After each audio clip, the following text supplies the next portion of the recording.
Bismillahirrahmanirrahim. Nahmaduhu wa nusalli ala rasulihil karim. Amma ba'd. Insyaallah pada kesempatan ini kita akan melanjutkan kembali pembacaan kitab Adabul Islam fi Nizamil Usrah. Kita telah sampai kepada perkataan musannif. Qad alimta, sungguh engkau telah tahu, annallaha subhanahu wa ta'ala, bahwasannya Allah subhanahu wa ta'ala, qad balagha, sungguh Allah telah melebih-lebihkan, fi hadhil ayati, di dalam ayat ini, fil wasiyati, di dalam berwasiat, bihima, dengan kedua orang tua.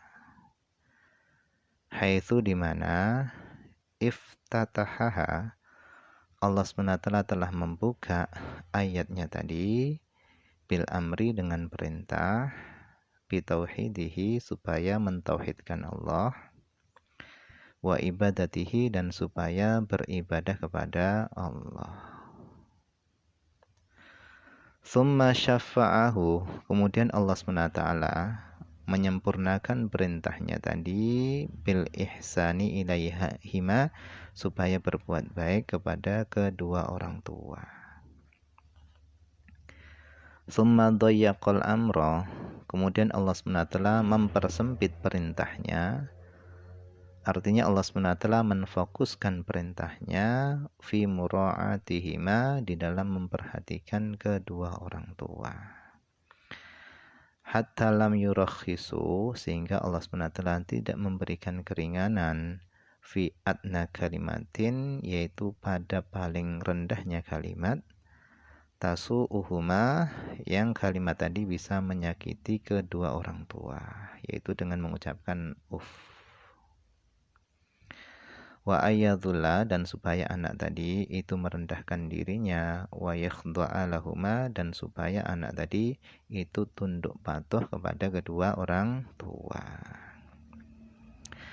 Tsumma, kemudian, khotamaha, Allah menutup ayatnya tadi bil amri, dengan perintah doa, lahuma, dengan perintah mendoakan, supaya anak tadi mendoakan kedua orang tua, watarahumi, dan mendoakan kasih sayang alaihima, atas keduanya.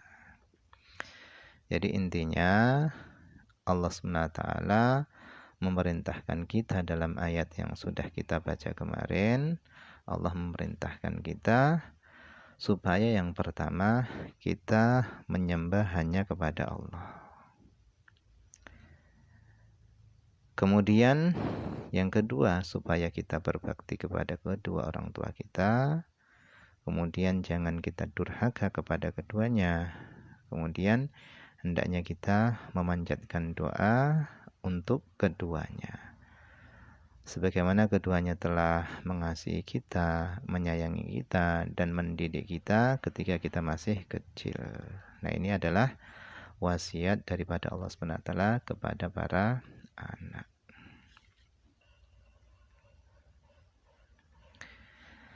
Kemudian wa'lam, i'lam, ketahuilah, annal insana, bahwasanya manusia, idza kana fir rahimi, ketika dia masih berada di dalam rahim ibunya, tukabidu walidatuhu, menanggung, siapa ibunya manusia tadi menanggung masyaqqal hamli, yaitu kesusahan-kesusahan hamil, wal wad'i, dan kesusahan-kesusahan melahirkan. Jadi manusia ini dari sejak di dalam kandungan ibundanya sampai dia lahir, dia ini senantiasa membuat ibundanya tadi itu susah. Jadi hamil ini susah loh. Ada masa ngidamnya, kemudian muntah-muntah, kemudian kalau perutnya tadi itu sudah besar, tidurnya ibu tadi itu bingung, mau tidur terlentang itu enggak enak, tidur tengkurap itu juga enggak enak, miring kanan miring kiri juga, ini semuanya juga enggak enak. Ditambah lagi ketika ibunya tadi itu melahirkan, sampai daripada membesarkan, mendidik daripada anak tadi. Inilah ibu. Jadi ibu ini, kalau mau digambarkan, ibu ini seperti matahari yang terus menyinari, terus memberikan manfaat tanpa ada keinginan daripada ibu tadi ingin dibalas. Itulah ibu yang luar biasa. Thumma idza wada'athu, kemudian ketika ibu tadi itu telah melahirkan manusia, turdi'uhu, maka dia akan menyusuinya, wa tutahhiruhu, dan ibu tadi akan mensucikan anak tadi minal akhbatsaini, dari dua kotoran, yaitu pipis dan Ini luar biasanya ibu. Bangun tengah malam, ibu tadi itu kadang-kadang cuman mau ganti popok anak tadi. Wa tatahammalu adzahu, dan ibu tadi itu menanggung daripada gangguan anak, nangisnya anak, kenakalan anak, dan yang lain-lainnya. Wa tafdihi binafsiha, dan ibu tadi itu menembus anak tadi binafsiha, dengan dirinya ibu.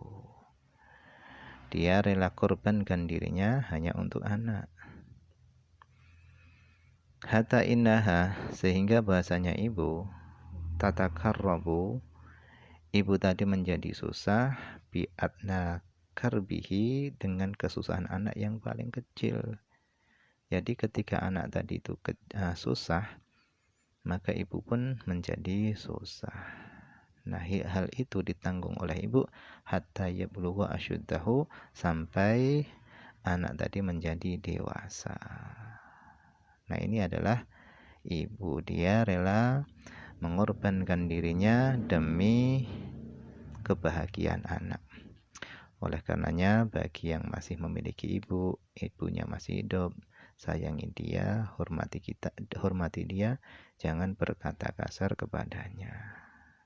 Kemudian kalau ibu tadi sudah meninggal, panjatkan doa ampunan untuknya.